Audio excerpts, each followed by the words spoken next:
What's going on, everybody? It's your boy Spencer. I'm here with Brad Restituto. We are here in the first ever virtual set that I've ever tried out. So, in our little sports studio, got a nice little Vegas background behind us, and I wanted to get you in studio. And I wanted to talk some NBA draft with you because I feel like this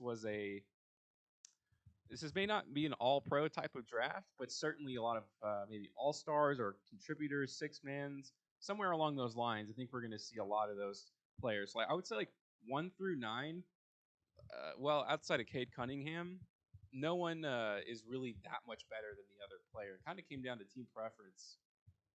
Yeah, that's kind of how I saw this draft playing out. And of course, we're in uncharted territories with still the pandemic shortened season and a draft in late July, and the summer league less than 2 weeks after that. So um, we're in uncharted waters here with the draft and with these young players, and we'll see how it plays out for some of these teams at the top of the draft. Yeah, and this draft meant a lot to me because Memphis was in the top 10. I'm from Memphis, Tennessee, but also I write for the Orlando Magic Daily, the fan sided website. I'm a contributor for them. You guys can check out their Twitter, Orlando Magic Daily. They'll post my articles there, like let people know about them. Actually, my last article I had their highest social media interaction like for the entire month, which is really cool. So a lot of people are supporting me there, and I've met a lot of new people there too. But we'll start here with Cade Cunningham.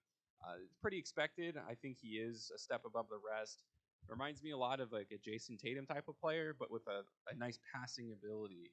The way I see it is he's like an American version of Luka Doncic. So maybe a little more selfish, but the skill set is there. He's a lot more raw than Luka. Undoubtedly, he's not as good as him. But I think the skills, what they have there is good.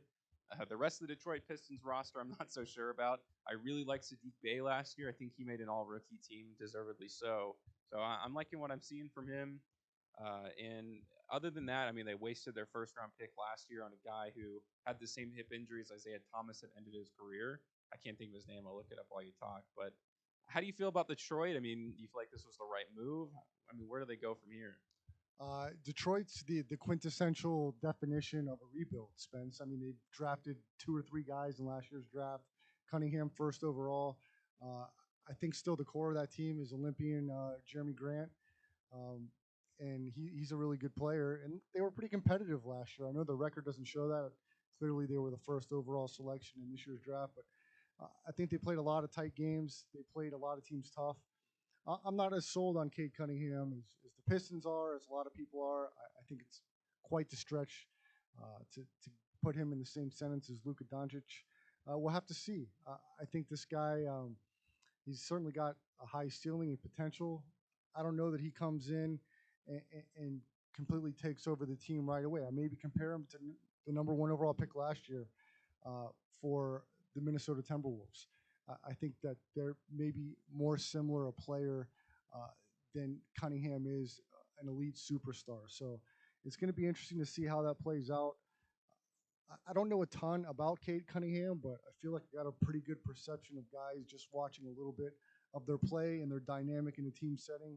And I just don't know that Cunningham's a guy that's going to change a franchise. Maybe he's good for 3 to 4 more wins, but this is a Detroit team, like I said, I think it's on the rise either way. I think they played really competitive last year. And even though they're building from the ground floor with a lot of young talent, I think they're moving in the right direction. So we'll see how Cunningham fits in with the rest of the young players on the Detroit squad. Yeah, so they had a new GM last year, and I did look at their roster.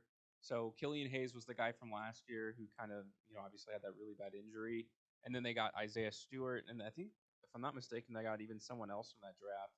And I'll tell you, I mean, looking at this year's draft, when I see guys like Chris Duarte and Moses Moody at 13 and 14, that feels much more like a draft you want to go at least more all in. Like they gave up so many assets last year to get some more first round picks that I just didn't quite understand. And we'll talk about all those guys. I have pretty decent scouting reports on them. But number two, the G League experiment technically worked, although Jalen Green was seen as the number one, and then over the course of the college season, Cade Cunningham overtook him. So you can say that it certainly didn't hurt his draft stock playing in the G League, which could be a very viable option for a lot of these guys, considering Jonathan Kuminga was drafted seventh too. So none of them didn't ruin their careers or their chances in the NBA. Certainly not out of the lottery. I'm not really too sure on Jalen Green. He's super athletic, but he just has a long way to go with his his game. He's not polished, and he certainly won't be. I say this, and he's probably going to be like an all-star in year one. I just don't see that. I mean, he's very inconsistent shooting offensively. He's creative passing, but I don't think he's a skilled passer. How do you feel about the Rockets? If I was them, I would have taken Evan Mobley, and I would have never looked back. But that's just me. Spence, it's crazy because the NBA draft over the last decade, it certainly is as big a crapshoot as you could describe in any drafts. And looking back at recent memory, I look at the Luca, DeAndre Ayton, Trey Young draft, and of course, those three guys look to be emerging superstars. There's nobody really in this draft that jumps off the page to me that I can say is guaranteed lock to be a superstar. I mean, last year we had questions about guys in the top four. We weren't sure if LaMelo was going to pop right away, and he ended up playing, I think, above what we anticipated. And I think the same could go for this draft. There's nobody that I look at and I say for sure they're going to be an all star for 10 years. But then again, these guys are so young and they're so much more well prepared uh, as far as skill set goes each and every year, more than we've seen in past drafts and past decades, I would say. So there's really potential for any of these guys to jump off the page if they're willing to work hard enough and they fit in the right system. So like I said, and like you said with Jalen Green, it's a big question mark for me. I'm not really sure what to expect, where his ceiling's at, where he could go. And the Rockets as an organization, that's going to be a big part of it too. Uh, they certainly gutted everything when they traded James Harden.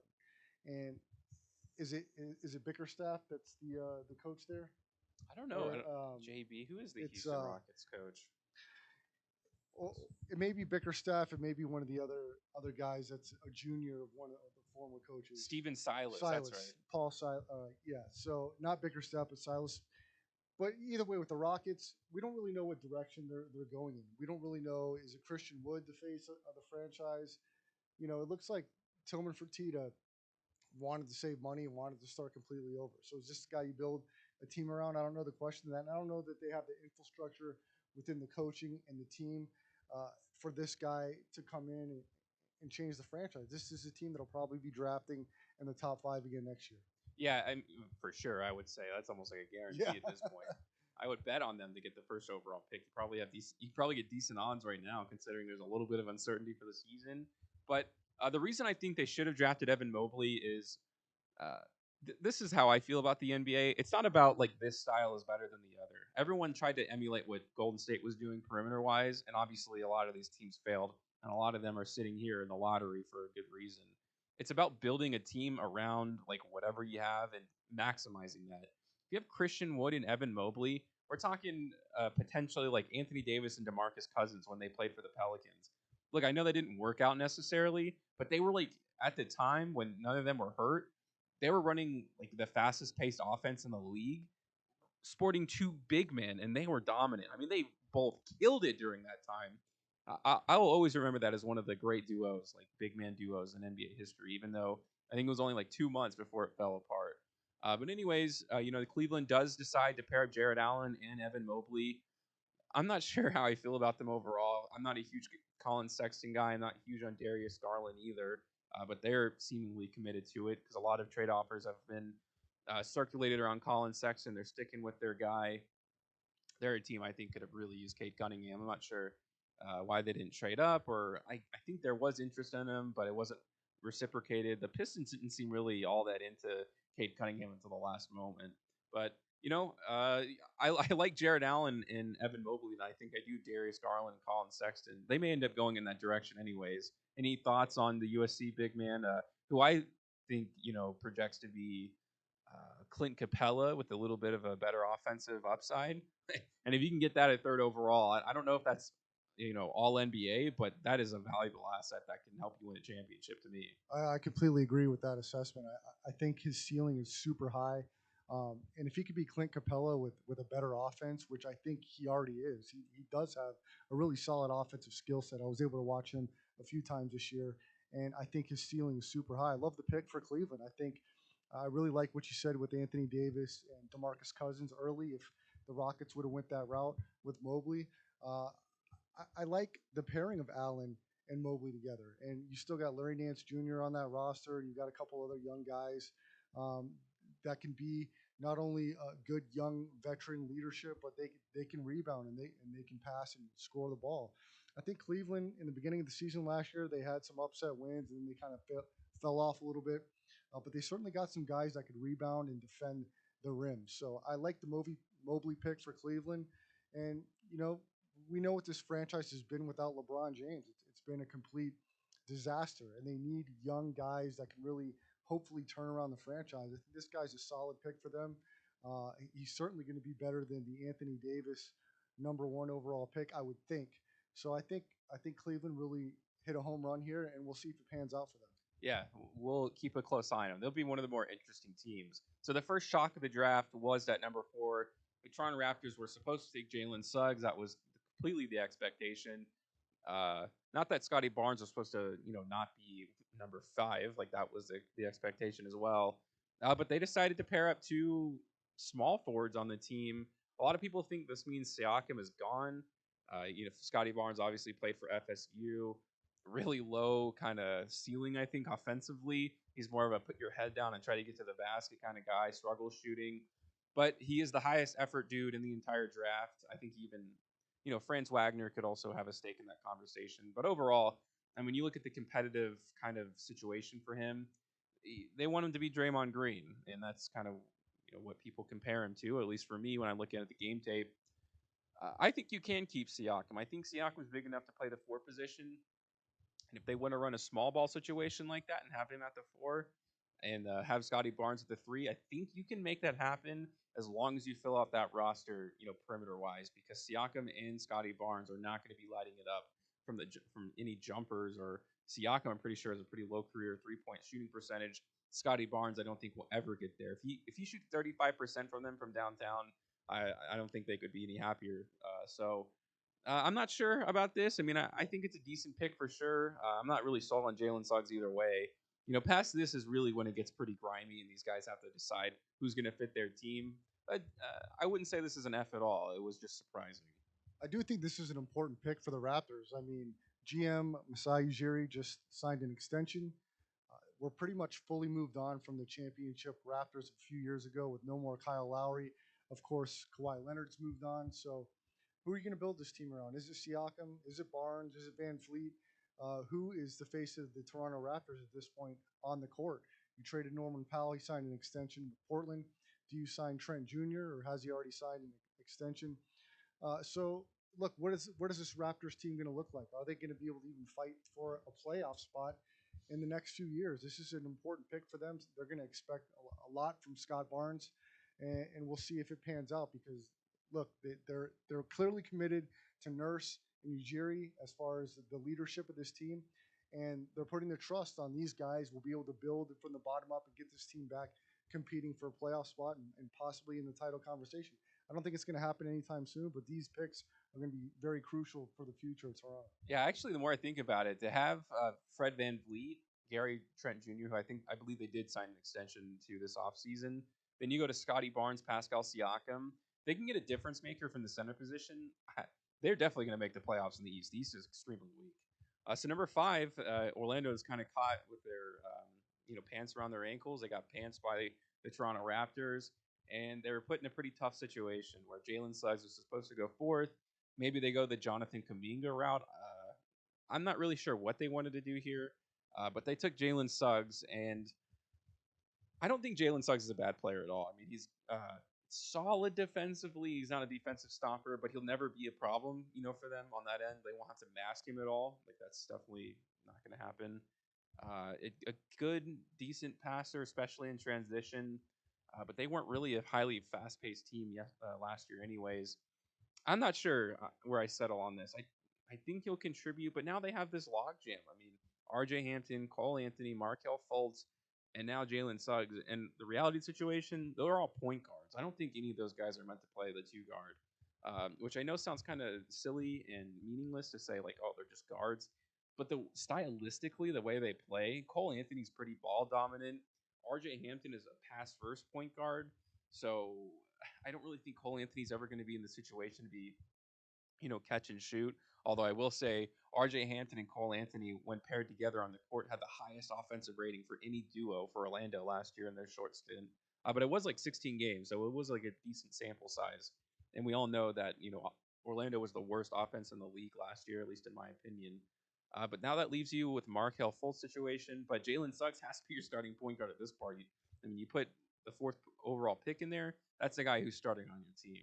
You nailed it, Spence. Logjam at the guard position. And how do you fit all these guys together? Or one of them or multiple of them going to be in trade discussions? The new head coach, the guy that came from Dallas, it's going to be quite the task for him to figure out what they're going to do with all this young talent at guard. There is talent there. How do you fit them, put them on the court together? How do you rotate them? Do you get rid of one or multiple of them? You're going to have Jonathan Isaac back from injury. I believe it's is it Bagley or Wendell Carter? Wendell Wendell Carter, Carter, he who they came got over in in the the Bulls trade, so trade. he's going to be a part of that rotation. So how do you fit these guys on the floor at the same time? How do you build depth on this Orlando team? Certainly, from the articles you wrote and some of the noise from Magic fans, they are excited about the foundation of youth. They feel like they have a lot of young talent on that roster. How do you fit them all together and build depth at the same time to make them competitive sooner than later? I think that's the big challenge for the new head coach and a very young franchise with a lot of young talent. But like you said, log jammed at the guard position, which is going to be an interesting dynamic to navigate in the beginning of the season and throughout the season to find the nice mix of guys that can defend, that can score, and that can get wins.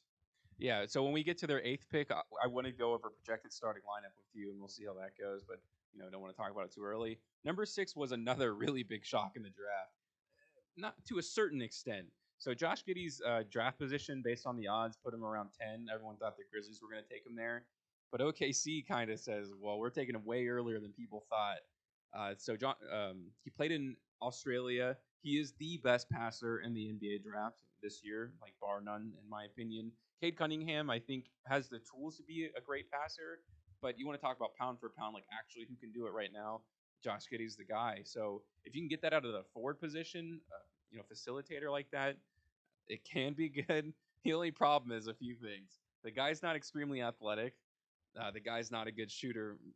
He has kind of the skill set for it, but he doesn't shoot very well, and he doesn't project very well defensively either. So I don't think this is a great pick for them, and I think it kind of solidifies the idea in the NBA that draft picks just aren't everything. Potential in the NBA isn't worth anything. You look at the Boston Celtics, what they've been able to do. Their Romeo Langfords, their Robert Williams, like all those kinds of guys who they've drafted and they've kind of acquired those picks haven't really panned out. The idea of having that many first round picks, I think, is great.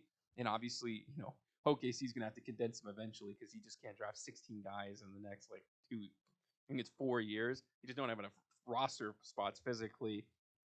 But you're seeing it here. I mean, they keep picking up all these guys. I'm not sure any of them are gonna pan out. I don't know what OKC is going to do next year, anyways. I mean, they're really touting a real G League type of system on their actual NBA roster, not in the G League. They signed Shea Gilgeous-Alexander to his extension this offseason. Deservedly so. He gets the max rookie deal. Josh Giddey's going to have to find a way to find shooters that just don't exist on OKC. Spencer, I think Oklahoma City's in an interesting situation because let's look at the NBA in a 5-year window, right?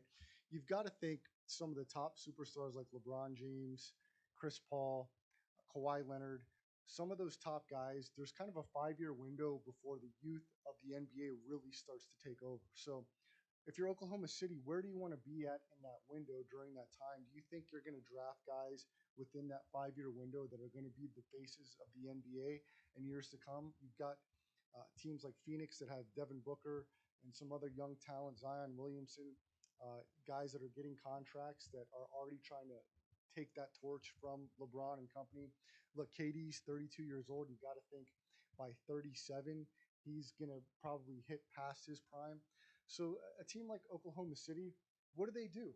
What direction do they want to go? Do they want to sooner than later package those picks, or do they kind of want to wait in a 2-3 year spot, see how they're playing with some of these picks, and then make a move with a lot of those picks to maybe acquire a number 1 overall or number top 3 overall? It's really a tough spot to be in if you're Oklahoma City and you're that fan base because every team wants to compete right away. But I definitely think there's a window in the 5 year period where if you get the right players, you can start to really position yourself after some of the star players hit their peak to really start to be competitive for maybe the top 3 or 4 spots. And we know the NBA spends can change on a year-to-year basis. We've seen it with Phoenix. We've seen other teams. Oklahoma City a couple years ago were in the playoffs with Chris Paul.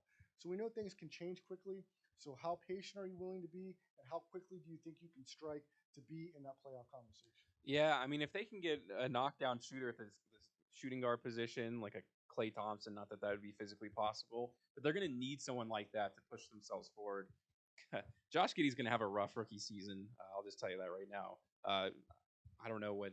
I don't think you can put any money on something like that, like his point props, but I would definitely go under on everything. He wouldn't be your choice for rookie of the year. No, and I wasn't even sold on him going to Memphis, who they were tied to at the time. But going on to number 7, this is where I don't know. I mean, the Warriors get 2 guys, and we'll talk about 14 too. And they got Jonathan Kuminga, another guy who played for the G League Ignite team. He's teammates with Jalen Green.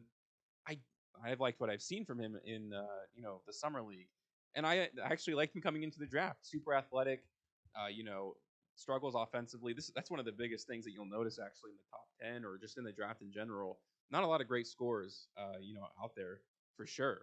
All around, there may be some shooters, but all around scores, I think Cade Cunningham, Jalen Green are probably the only ones. I mean, normally like scorers sometimes fall because they're so bad defensively or passing.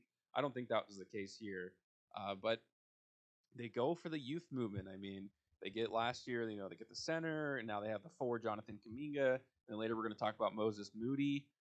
I just don't know if this fits their window. I know you want to build like for the future, and you want to be ready for that. You want to like be able to peacefully transition past it, but you have like what, like 5, 6 years of really good Steph Curry play. You can't package either of these. They seem kind of stingy, in my opinion, not to move on from them.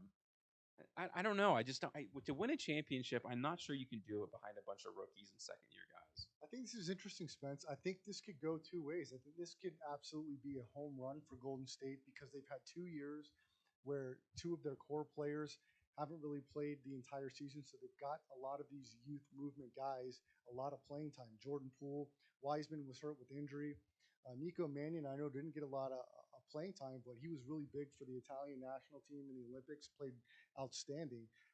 So you're going to have some young players that have a chance to show that they can play. And if they can, and if they can rise to a level of guys you didn't expect to be, all-star caliber players, this could be a huge home run for Golden State. So they've got 2 more guys in addition to Wiseman, Jordan Poole, some more youth there, Nico Mannion.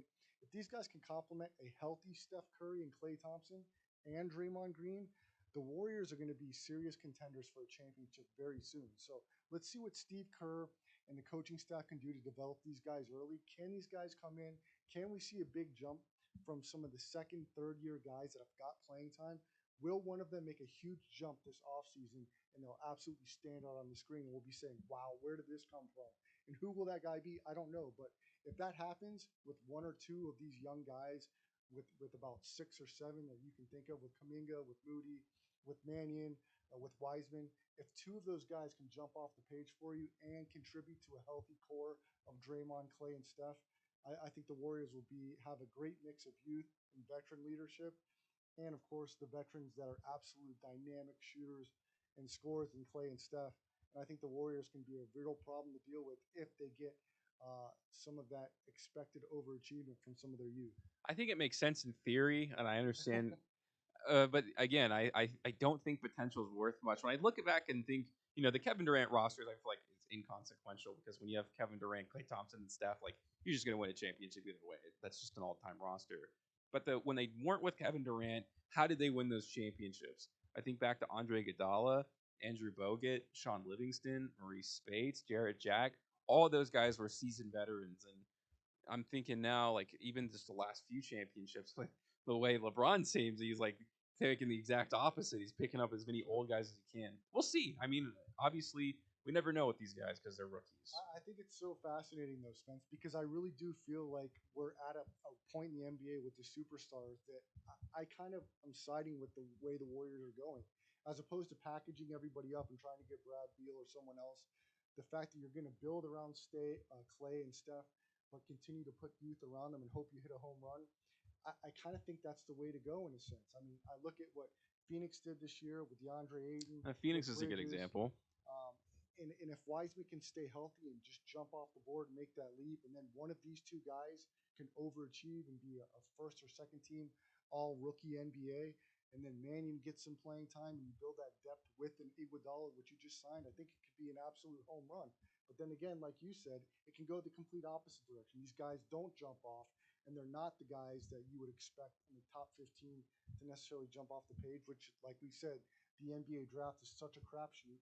You really don't know where you're going to hit a home run or not. But you look at guys that have been drafted uh, out of the top 10 or in the top 10 that you wouldn't have expected. Guys like Donovan Mitchell, um, and we can go on the list of guys that have jumped off. I believe Lillard from Portland wasn't a top five pick. C.J. McCollum. I mean, there's guys that are drafted outside of the top five that have become really solid players. So are one of those guys or two of those guys on the Warriors roster? We'll have to wait and see. Yeah, we'll have to see. Number 8. So this is the other Orlando pick in the first round. I also think they're in a tough position. I think David Mitchell was definitely the best available by far. Or Moses Moody, I think would have been. I just think would have been much better for them. But we don't know. I mean, the fact that Moses Moody dropped to 14 may signal something in the draft process. I don't know. But they picked up a forward here, Franz Wagner. He played for Michigan last year. Second effort wise only to kind of Scotty Barnes, like I mentioned earlier. This is a team that struggles offensively, and he's not going to help him in that regard either. And nor do I think Jalen Suggs to a certain extent. But the team is going to change drastically. They're not going to have all these bad shooters on the team, the Chumo Kikis, and the list goes on for the Orlando roster. Not that I don't think anyone on Orlando is bad. I just think it's a collection of guys who are really impaired offensively, and it doesn't come together very well. And I also think they took way too many mid-range jumpers last year. I'm not a huge analytics guy, but I certainly don't believe mid-range offenses are going to survive much longer. The Spurs were another team last year, and they didn't even make the playoffs, despite having a pretty good roster. So how do you feel about Franz Wagner? I don't think they had a bad draft, right? I don't think what they got at 5 and 8 on paper is like, I wouldn't want to get these guys. But at the same time, I'm not sure if it makes a big difference. They should have tried, I think, a lot harder to package those two to move up to 2 or 3. Because at 4, it doesn't make a difference at all. I would have been happy for them to do that, but I'm not disgusted by what they did here at number 8. I'll push back on one thing you said about the mid-range game not being, what it should be or what it. I completely disagree. I think the mid-range game may start to take over on what teams want to focus on to really perfect to try to get wins. I mean, I look at the Olympic USA basketball that just won the gold medal. They couldn't rely on the three-point shot. It was kind of live and die by it. But when KD got into the mid-range, he started to take over. So I think it's going to be really interesting to see how the NBA continues to punch and counterpunch, right? When Steph Curry won the title and he's been going nuts, and Dame Lillard, I mean, we talk about how important the three-point shot is, but it hasn't got Portland anywhere. And I know Steph's been hurt, but I think it's really important moving forward to really have a dynamic mid-range game and not completely rely on the three-point shot. We'll see if that's something that comes to fruition. If you see teams really focusing on shutting down the three or forcing teams to shoot a low percentage and really attacking the basket. Now, I think if you're shooting uncontested threes, it's one thing. So you got a bunch of guards on Orlando now that can certainly get to the basket. Will they be able to kick for wide open threes? And who does Orlando have that can knock down those wide open threes? That's a question yet to be answered. But they do have guys that can get to the basket. And can these guys create their own shots from the mid range? I think these are all questions that are going to be interesting to be answered. As far as Wagner goes, I think they're going to have both Wagners on the squad from what I think I read. So they're going to have some decent front court action with Isaacs and with the two Wagners. What are they going to be able to do? I don't know. I mean, are they going to be able to create offensive rebounds? Are they going to be able to dominate the glass? I don't know that they are, but it's going to be something that's going to be asked of them. They're going to be asked to protect the paint, rebound the basketball at a very high level. So we'll see. I think pairing the brothers together is an interesting story to follow. With Jonathan Isaacs coming back, I think they have some talent, but will that talent produce wins and at least a glimpse of, hey, we're building a good future with these guys on the roster. So let's project the starting lineup last year. I'll give my guess first. Well, obviously you have to start Jalen Suggs, and if you start Jalen Suggs, you can't start Markel Fultz. It's just impossible, which I think is fine. I think they overpaid for Markel Fultz by a country mile, but that's just my opinion. The two guard should have been Moses Moody, but it's not going to be. So who gets that two spot next to Jalen Suggs? I'm going to say Cole Anthony, just because they need scoring desperately. As you know, as you go farther down the lineup here, because number 3, Jonathan Isaac, he's a scorer, so that's fine. You got to start Franz Wagner at the 4 position, in my opinion. Otherwise, I don't know who does, and it doesn't make sense to draft a number 8 if you don't believe in him that much. And then number 5, it's going to come down to Mo Bamba and Wendell Carter Jr. Both of them played pretty similarly last year. I don't think anyone had a major advantage over the other ones. I did a few dig into the numbers, and I think Wendell Carter's a little more productive. I'm kind of done with Mo Bamba, to be honest with you. I know a lot of fans kind of cling on to that hope. I just don't think Mo is dedicated to his game enough. I feel like he kind of just goes out there. He plays a little loose, a little too fast and loose, versus Wendell Carter, who's a little more professional. I don't know if any of them are the answer for them at the center position in the next like 4 years. But that's also where I see kind of the problem with Orlando, right? You trade away your entire franchise to get these young players, Wendell Carter, RJ Hampton, and now both of them feel kind of like the odd ones out. So I don't know. I don't know what kind of trade offers they're getting. So it's at this point, it's complete speculation. Not that they wouldn't have rotational minutes off the bench, which I guess is fine. But I think you want more out of that when you trade away your entire franchise and the team that brought you to the playoffs. Well, you certainly won't have a lack of depth and energy as far as having young guys that could come in and give you tons of energy off the bench and in the starting lineup. So there should be no teams out 50-50 balling Orlando. Yeah. And as far as effort goes, Orlando should be at the top of the list. You got so much young talent and young depth on that team. So with a new coach, I'm curious to see how this plays out for Orlando. I have to ask you this, Spence. If you were to pick right now who has a higher win total next season, would you take Detroit or Orlando? I would take Detroit for sure. I think by far. I think it's going to take a while. And it sounds like I'm very down on Orlando. I'm actually not. I kind of like their outlook. I like it a lot better than they had last year. Because when you peak out at the first, losing in the first round of the playoffs, there's just no. It just doesn't do anything for you. It's I guess the average fan kind of enjoys it. It makes it seem like you're going in the right direction, but they peaked and they peaked for 2 years and they brought everyone back. Which ended up being a good idea to re-sign everybody, and it was good for the franchise to do that because then you can flip them, which I think was kind of their idea the whole time. Although I guess it wasn't communicated throughout the entire franchise because of the coach who left. I can't think of his name right now for Orlando. He had a year left on his contract, and they decided to stay put after that. Was it Clifford? Was it? Yeah, Steve Clifford. Like he wanted to stay, I'm pretty sure, and he had a good relationship, but they told him like we're going to be losing, for the next couple of years, which is understandable. I think it was the right move for Orlando, anyways. And we'll see. I mean, this new head coach is going to get a real opportunity. To me, he left up quite a bit, but it's a low risk situation for them. He's a player development guy. But I think Orlando will be just fine. They're going to have a few bad years, or they're going to have another kind of lottery pick next year, and hopefully that can be a more impactful player. I mean, they need someone like a Cade Cunningham to me to really pull it all together. I don't know who that'll be in the future, but we'll see. Remember the Orlando years after Shaq and Penny, some guys that were looked at to change the franchise. I remember when they traded for Tracy McGrady, and he brought them to the playoffs a few years, and they also added Grant Hill. And if it weren't for injury, who knows what Grant Hill could have done for the Orlando franchise. But since then, Spence, they really, I guess Dwight Howard with Stan Van Gundy when they went to the finals with Turkoglu and a couple guys there. But I don't know. Is there anybody on this roster that is somebody that can be the face of the franchise? No, they don't don't right now, but I think that's fine because the chips just haven't fallen their way where they just don't have one. So I think if they do get a franchise altering player to the level of Luka or Trey Young, I think they'll be well established. But they're gonna have to make sure they find a scoring facilitator pretty soon, or else it's gonna fall apart really fast because a lot of these guys are gonna get frustrated without someone to actually lead them to do that.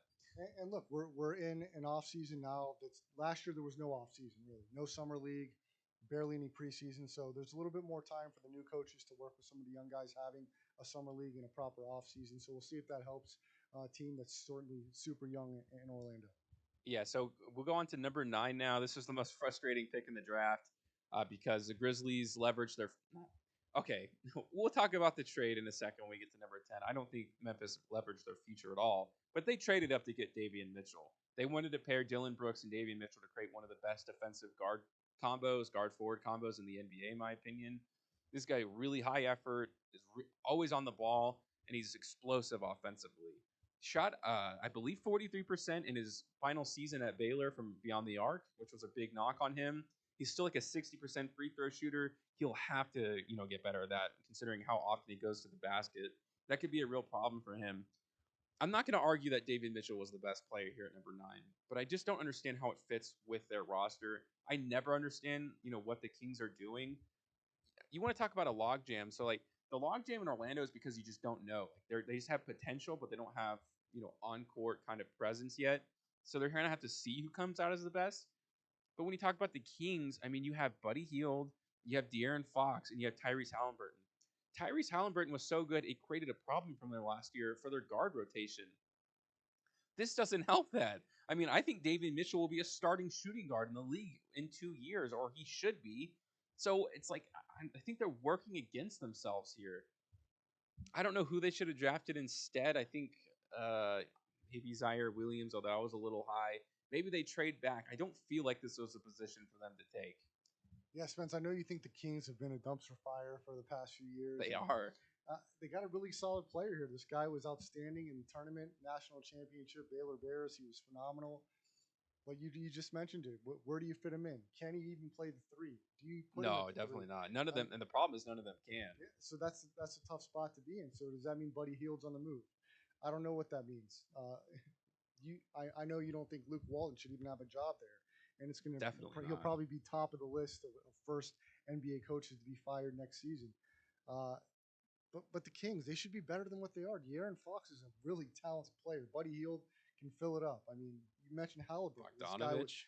Bogdanovich, Halliburton, first team All Rookie last year. I mean, you talked about it, steal the draft. I mean, this guy's going to be a really great player, arguably one of the best players in the draft. So, if the Kings can't get it together with all of this young talent and some of the veteran guys they have, I mean, you certainly got to get rid of Walton and start over from there. But they certainly have some players on the roster that can make some noise. So where do they go from here? That's Yeah. the question.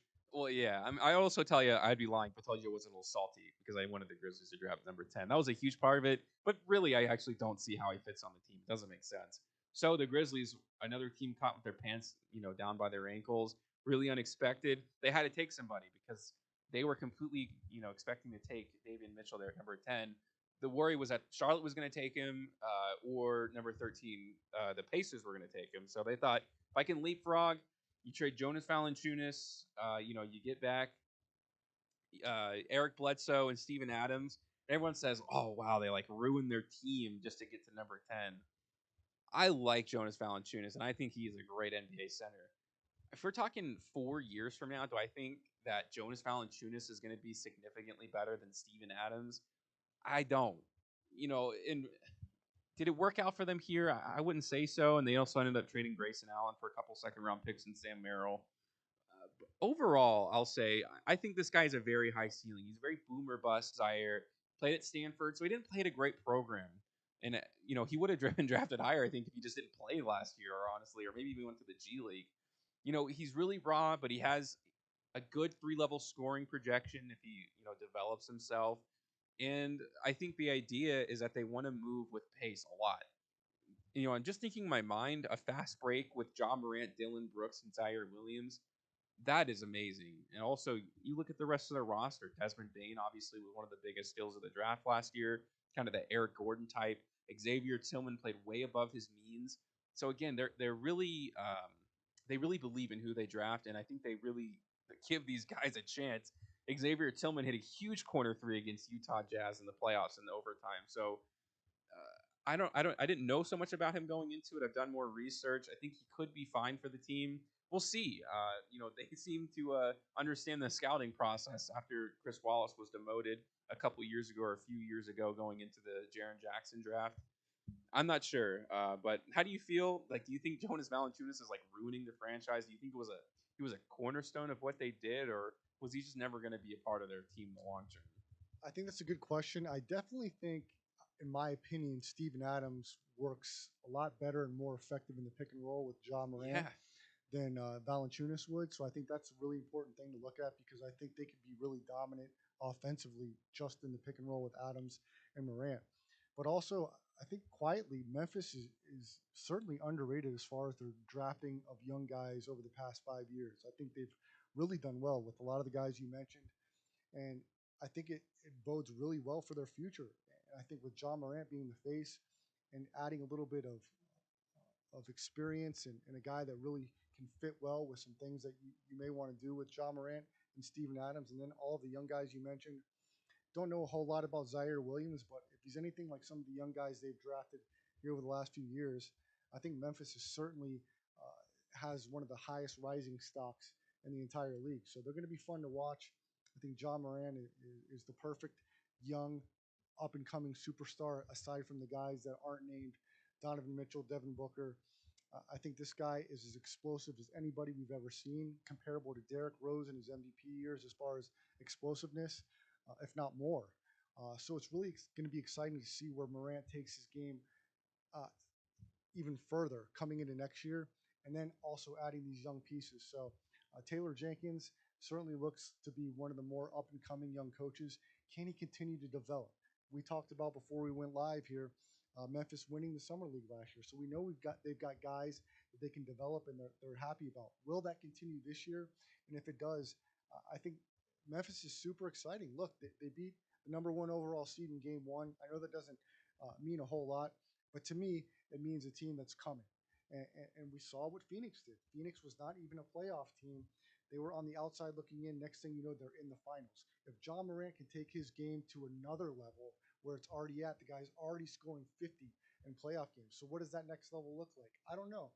But if you continue to take it there, and these young guys can continue to contribute, I think Memphis is going to be a team that's in that top five in the Western Conference discussion, and a team that may be worth taking a look at what their odds are as far as win totals, as far as Western Conference. Maybe not this year, coming up, certainly in the years to come.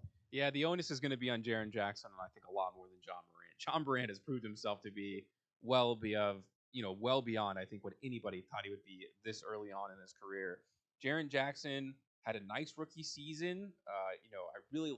He actually has gotten away with this quite a bit, or gone away from it. He used to be so good at pinning and sealing in the paint when smaller defenders were on him. Like he dominated like that in his rookie season, and he just stays away from it. I think he's too perimeter oriented at some points, and he's got to stay healthy. That's what it comes down to. He's on my fraud watch, not officially signed by me yet, but he's on the waiting list for me.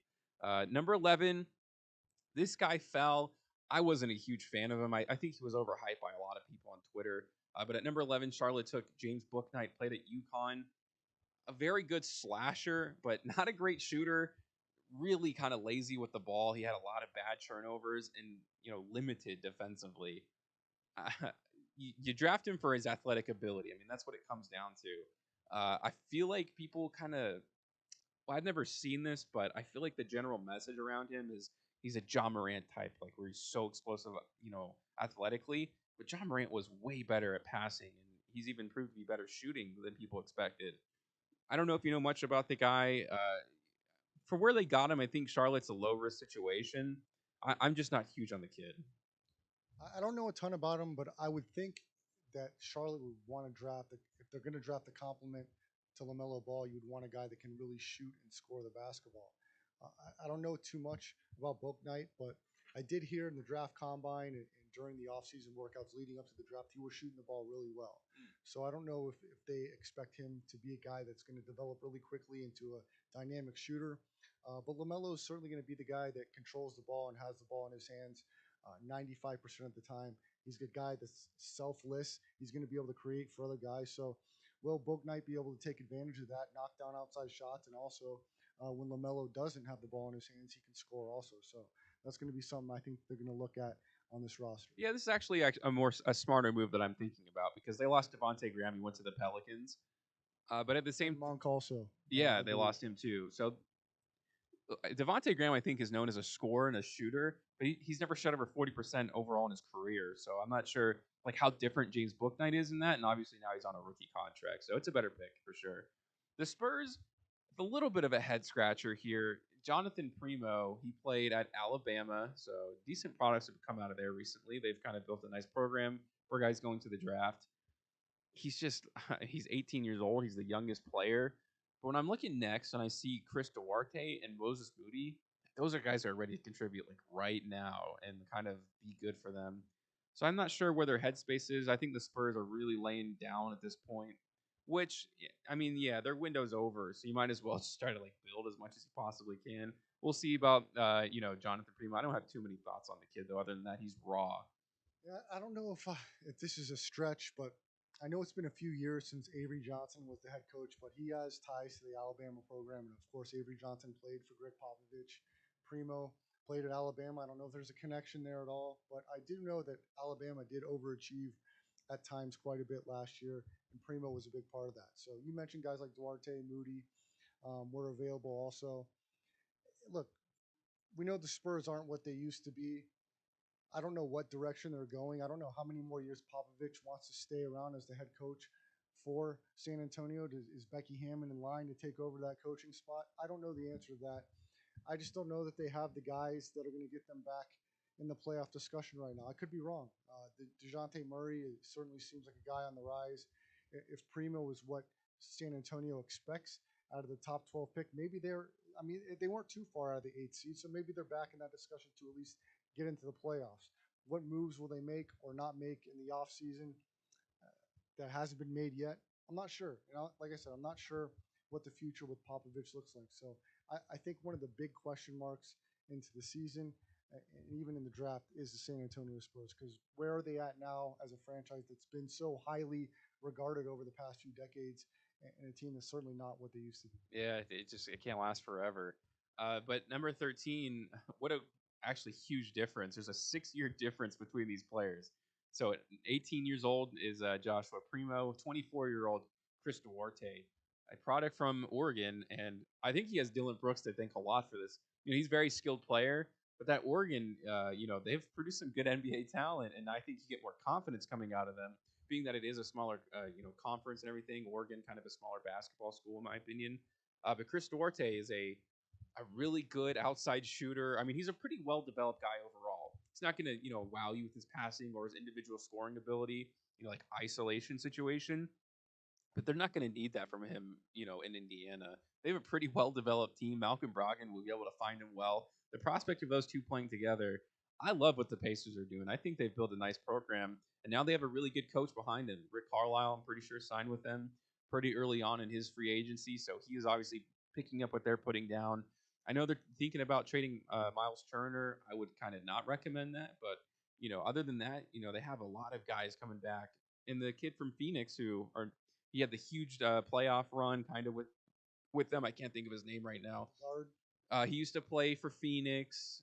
He hated the coach, so he went into season. He opted into season-ending surgery. He got a T.J. Warren. Yeah, T.J. Warren. He didn't even play last year.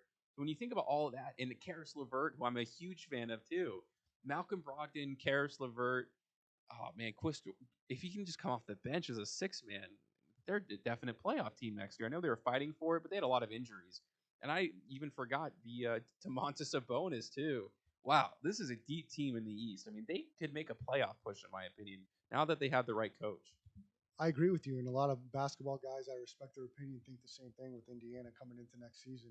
You mentioned Duarte coming from the Oregon program. Head coach of Oregon, Dana Altman, is highly respected around college basketball circles as being a really elite coach.